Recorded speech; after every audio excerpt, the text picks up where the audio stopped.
get to the next level. So when I leave the gym here, my mind's still on my job. It's not just about like, is your head in it? My heart is in it. You know, it's not just about the dough. You have to love it because it's not normal. What can I learn in 8 weeks? You'll find out. And my goal is to beat whoever's in front of me. Eliminated him multiple times, and that's because I'm tricky. I'm sneaky and I'm fast. Headshot, or are you going to the body? Both, baby. It's going to be a long night for him. As serious in his same approach, if we're in the real world and he takes it serious, this fight should not go longer than about 30 to 60 seconds. Anthony Joshua reportedly visited Jake Paul's gym ahead of their upcoming fight, creating a buzz around training and pre-fight heated moments. In an interview, Joshua discussed the process of arranging the bout, describing the negotiations and challenges involved, saying it's not straightforward money. Sources say he emphasized the seriousness of the fight, highlighting both the physical risks and the strategic planning required for a matchup of this magnitude. Is the value in fighting Jake? And for you, what's the motivation in taking this? So you've got ability and you have marketability in boxing. Now, unfortunately, how it goes is you could have the two best fighters with the best ability, but they don't have marketability. So they won't be able to showcase their talent to the world because broadcasters won't be interested. Jake Paul continues to show a remarkable level of self-belief ahead of his fight with Anthony Joshua.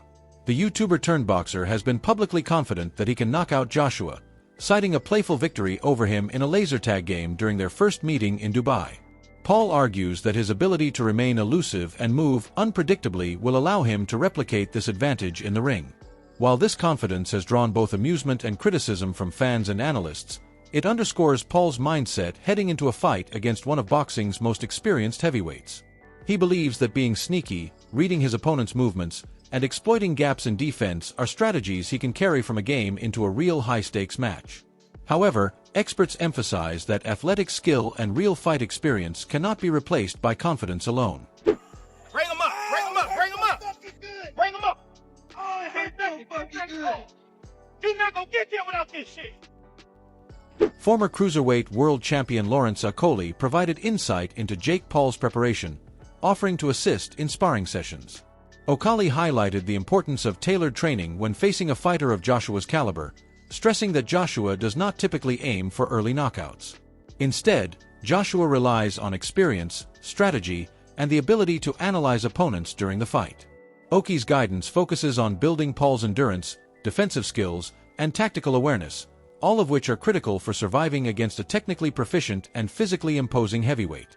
He notes that while sparring with quality partners can sharpen reflexes, it cannot entirely simulate the unpredictability and power of a true world-class champion like Joshua. For the sport and what he's done for especially the women's game and what he is, I think he's fantastic, and he's showing other boxers coming through. Look what I've got from this. So you tell me now, in terms of a game plan, what you think. There's three I see. One of which is, bear in mind, AJ is not I'm going to come out and get this over in 1 round kind of guy. He does do it, don't get me wrong, but that's based off of other people's work. So when you see AJ versus Ngannou and him were having a fight before AJ started landing the great right hands off of Ngannou going southpaw.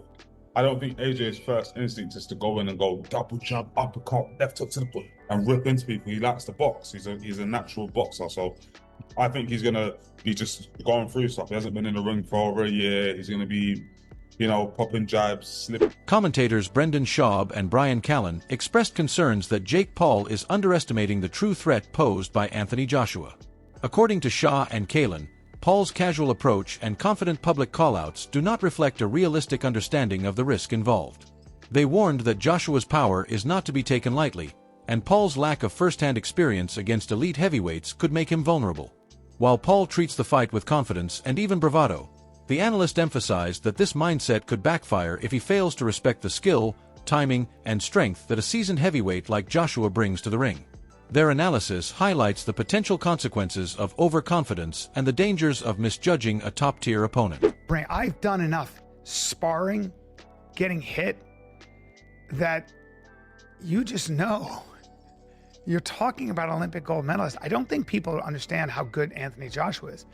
They see him against Usyk or they see him against, Ruiz, and they're like, oh, he lost. And they think somehow that because he's nice, that he's not an absolute killer. I don't that think will everyone change your everyone life. knows that. B. A lot of people are like, you're hanging out with the wrong people. Then, I mean, 6'6", 245. Let me just say this. It's a different ecosystem. Look, Jake's a thick kid. 227 is a lot. It's heavy. He's big. He's athletic. But this is different. You're not Usyk. You ain't Usyk. Jesus. You're talking about a very different Do you want me to go now? Please. With all your rambling here? Please. Dude, first of all, before I go in on the cojones on Jake Paul, you have got to. That's what I said. Whatever the fuck your criticism of the guy is, whatever. The cojones, the huevos on this fucking kid. I agree. To step in there with fucking Anthony Joshua is insane. He deserves all the money. With 14 ounce and what he's doing is flipping boxing on its fucking head. And this is exactly what he's there for. He's doing exactly what he said he was going to do. Kudos to him. Kudos to him. 100%. Now, what bothers me is when you and other people go, I mean, Jake's 6'1", 227. I mean, it's insane. The other guy's 6'6". Jake could be 6'10". I know. 300 I'm very pounds aware of of shredded. this. What you guys are missing the mark on is Anthony Joshua is a gold medal winner in the Olympics. High level professional. High level. No, hold on. World champion. So I don't like it when we're talking like, dude, you know, he's It's so not much, a physical so much thing. bigger. It's a skill thing. So I'll say this, and I'm not saying it's a fake fight. It's rigged, especially because you got Eddie Hearn involved, and they're using 10-ounce gloves, 10-ounce which is a gloves. big deal, and it's 8 3-minute rounds. 10-ounce gloves. It's terrifying. That's what you do in professional boxing, heavyweight boxing, which those do nothing, by the way. They do nothing. What you guys need to understand is, if this fight's not fixed, no one's taking a fall, cut all that narrative out. But I will tell you this.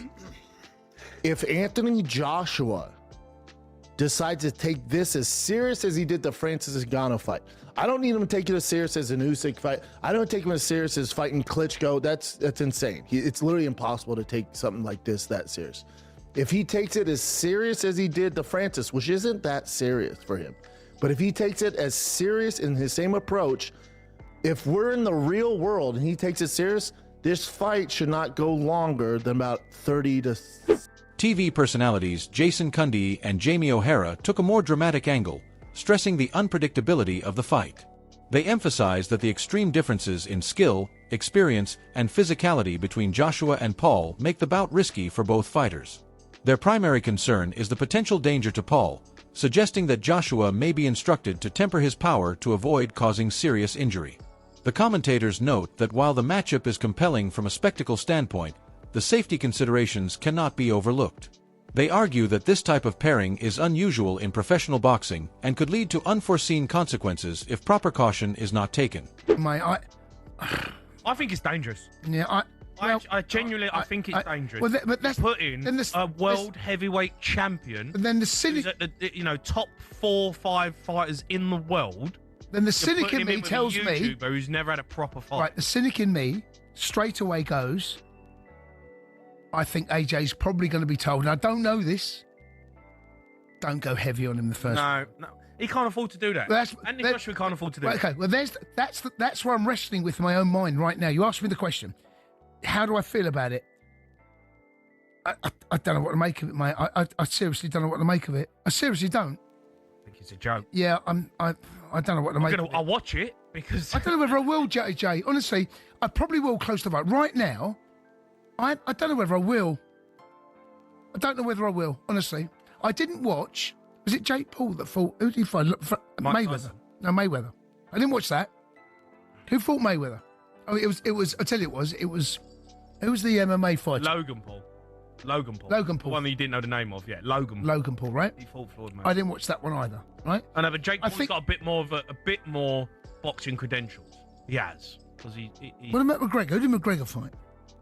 Did he fight someone? McGregor? Have I made that up? Yeah, I don't know. Where's your head at? I don't know, mate. I mean, they all it's all over the gaff. You gave Andy your number and you gave him to talk. His name's Adam. Adam, sorry. You gave Adam the number. No. You said 03717 22 I gave him the sports. You I gave him the sports one. number. No, but I don't. Get your head out. No, I don't know. I don't know whether I will watch it, actually, if you want the honest truth. Well, we asked for some calls, and people have phoned up. They're interested in it to have their say. Let's go to Paul, who's a Man United fan. All right, Paul. Simon Jordan, a former football executive and outspoken commentator, criticized the fight as unnecessary from a sporting perspective. He argued that Anthony Joshua risking a match with a YouTuber turned boxer like Jake Paul does little to enhance his legacy. Jordan highlighted the importance of maintaining competitive integrity in combat sports, suggesting that high-profile athletes should focus on opponents who pose meaningful challenges rather than engaging in spectacle-driven matchups. He believes that while the fight may generate attention and financial gain, it sends the wrong message about the standards of professional boxing and could dilute the sport's reputation among purists and fans of legitimate competition. For a fight between Anthony Joshua and Jake Paul in December. What does it tell us, Simon? Does it tell us more, as I said in the introduction, about the falling star of AJ or the rising one of Jake Paul? It tells you that there's a huge opportunity for enormous amounts of money to be generated around a fight that really has no integrity behind it in terms of as a fight, but in terms as a media spectacle and entertainment opportunity.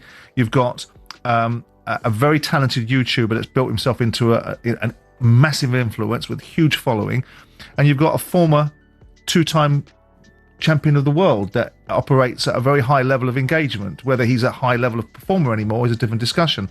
So it becomes about how much can this fight generate, how many eyes on the prize. I mean, I spoke to his very close friend Michael Jarman about this very fight about 3 or 4 months ago, and he was like, "Oh, what do you think?" I said, "What difference does it make? Oh, it would potentially jeopardize his legacy. His legacy's sealed. You cannot undo the fact. Whatever you think of Anthony Joshua, It might as a damage fighter, it.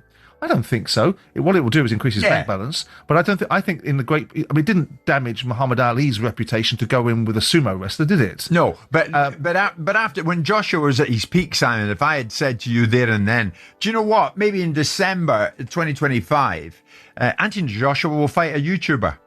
This is the entertainment business, and Anthony Joshua is an entertainer, and you can't undo the fact that he won the world heavyweight championship twice.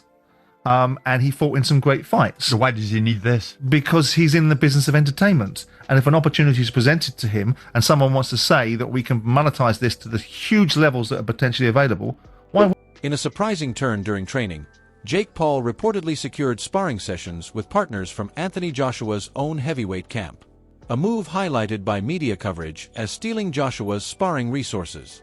Working alongside Lawrence Okoli, Paul used this opportunity to gain insights into heavyweight level techniques and pacing.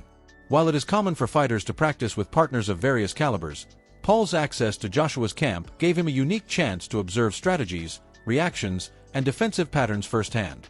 Analysts noted that this experience could help Paul understand the timing and power dynamics he will face in the ring. Although no amount of sparring can fully replicate Joshua's skill or knockout ability. Cruiser to heavyweight, and then Keyshawn is a lightweight. He's never actually fought at the 140 yet, and he looked almost as big. So a lot of like fakery with the weights in the game. But anyway, now Jake Paul is being dwarfed by these way bigger heavyweights like Jared Anderson, Frank Sanchez, and Lawrence Okoli. Okoli is like 6'4.5", 6'5", and these guys are like 6'3", 6'4", probably. So now Jake Paul is the one that's smaller. So first of all, I will give credit to Jake Paul. Clearly, he's a person who is taking his career seriously. These are quality sparring. I mean, a real boxer, because people say he's not a real boxer, but a real boxer would be using the same guys in their sparring camp. In fact, I just told you Joshua used Lawrence Okoli. I don't know if he sparred with Anderson or Frank Sanchez, but these are all regular ranked heavyweights. So credit to Jake Paul for that. And I mean, he's going to need it. Joshua is a different breed to, like, you know, a Mike Perry when it comes to boxing. Different frame, different size. In case you didn't believe me, right? Jake Paul, this is what MVP Promotions posted. So Jake Paul top sparring, right? Heavyweights. And here's some pictures of Joshua with Lawrence Okoli. And again, Joshua, a big dude, but you see Lawrence Okolie, and he probably was cruiserweight back then. I mean, I don't know exactly when this picture was taken, but he's only like an inch shorter than Anthony Joshua. And now, as he's moved up to the full heavyweight, he has filled out more. You see, he looks even bigger than when he was a cruiserweight. Now, I got to research it, but I want to say I thought Lawrence Okolie was injured, but again, I'm not his doctor, nor do I care. So if he's injured, I'm assuming. Former world champion Chris Algieri provided insight into Anthony Joshua's upcoming fight from the perspective of a seasoned competitor. Algieri emphasized that returning to the ring after a period of inactivity is never straightforward, requiring a careful rebuild of rhythm, timing, and confidence. A boxer must regain their competitive instincts, which are honed through consistent experience in the ring. While Jake Paul does not match Joshua's level of skill or experience, Algieri suggested that the matchup could still serve a practical purpose for Joshua. It offers a controlled environment to sharpen his timing, evaluate his responses under pressure, and maintain physical readiness for more challenging bouts in the future. Algier also highlighted the unique nature of the fight, noting that the spectacle and public attention surrounding it often overshadow the athletic aspect. The media hype, social media coverage, and viral attention have arguably become as significant as the sporting merit itself. Despite these factors, he acknowledged that the bout provides Joshua with an opportunity to stay active, keep his reflexes sharp, and re-enter the competitive mindset. Even in a lower-stakes environment, the fight can help preserve his form and readiness for upcoming challenges. Sources, but I will say this, Dan. You said, like, I don't know if it's going to be this, how many rounds. What do you mean? It's going to be a fight. What are we talking here? Like, it's going to be an exhibition? No, it's a fight. You're a heavyweight. You're calling out heavyweights. You're calling out a heavyweight. You're calling out Anthony Joshua, former world champion. You're calling him out on short notice. It's a fight. You're going to wear 10-ounce gloves and you're going to fight 10 rounds, and that's what it is. I don't understand any idea of anything else. Oh, it's going to be 8 twos. Is it going to be 15-ounce gloves? What the hell are we doing? This is boxing. You want to fight a real guy? You're fighting a real guy, which I am very respectful. And I respect the hell out of Jake Paul if he does step in the ring with Anthony Joshua, no matter what happens. Kid's got balls of steel, and I applaud you. Well, the reason I say we don't know yet because Jake Paul has fought in it. His last fight with Gervonta Davis was going to be an exhibition. They had to do that because of the weight difference. This is still a weight difference here. I mean, Anthony. No, there's not. No, it's not. It's heavyweight. It's the same weight class. Well, what do you consider Jake Paul? Cruiserweight or heavyweight? Heavyweight. How much did he weigh his last fight? He's fought at cruiserweight. He's also fought at heavyweight. Against Tyson was at heavyweight. He was. What was his last fight? He's a cruiser. He's a heavyweight. What was his his last last fight? It was his last Mike fight was Tyson. at cruiser against Chavez. Whatever, you know what I mean. Like the reason Gervonta Davis fight. He fought Chavez after Tyson. I guess Tyson was that long ago. Wow. Yeah, it was a year ago. This week, I was looking at my Instagram memories. I was in Dallas, Texas, getting ready for me pooping my pants on Netflix. That was about a year ago. Exhibition. These are questions that are asked. These are questions that are attached to Jake Paul events. I am hoping that it's a real fight. I'm hoping that it's 10, 12 rounds. I'm hoping it's everything because I hear it all the time. I hear everyone saying, I'm still getting it. This is not a real fight. There's no way this is happening. Tell me when it happens. There's going to be rules. There's going to be agreement. Joshua's taking the bag. Joshua's taking the dive. There's a handshake agreement. There's a wink agreement. It just never ends. And I get it because I just tweeted this out. Boxing analysts have expressed concern over the extreme weight and size difference between Anthony Joshua and Jake Paul. The disparity raises safety questions, as the risk of injury increases when a smaller fighter faces a naturally larger heavyweight. Many experts have suggested that this fight might have been safer under exhibition rules, which allow for reduced risk while maintaining entertainment value. However, reports indicate that the fight is intended to be a formal professional bout, adhering to all regulatory standards. This decision intensifies both the stakes and the potential consequences, making the matchup a high-risk endeavor for Paul while providing Joshua an unusual but manageable challenge. Analysts caution that while public interest is high, physical safety should remain a priority. News, and I can't believe this is leaving my mouth. Anthony Joshua is going to be fighting Jake Paul. Now, this isn't even an exhibition bout. It's going to be on Netflix. It's going to be in Miami. It's going to be in December. And Jake Paul, if Anthony Joshua loses to Jake Paul, then that will not make any sort of sense whatsoever. Because on an athletic level, an experience level, a skill level, Anthony Joshua is several levels above Jake Paul. So surely this is going to be an exhibition bout. Surely this is going to be... There's surely going to be some shenanigans here. Because if Jake Paul gets into a real boxing match with Anthony Joshua, he's going to get absolutely destroyed. Like, there's no point in me... Like, I don't even need to break it down. What do you want me to break down here? And this is an easy payday for Anthony Joshua. And you know what? Fair play to him. People are going to criticise Anthony Joshua for fighting Jake Paul, but if he's really going to be fighting Jake Paul, which I don't think he is, then, bro, he can do whatever he wants to him. Literally. But then just imagine... Oh, it's just crazy to think about. Fair play to Jake Paul, though, if this is a real boxing match. If I see exhibition attached to this... we'll know it's a sham. However, if I see that this... That's it for today's video. Stay tuned. Until next.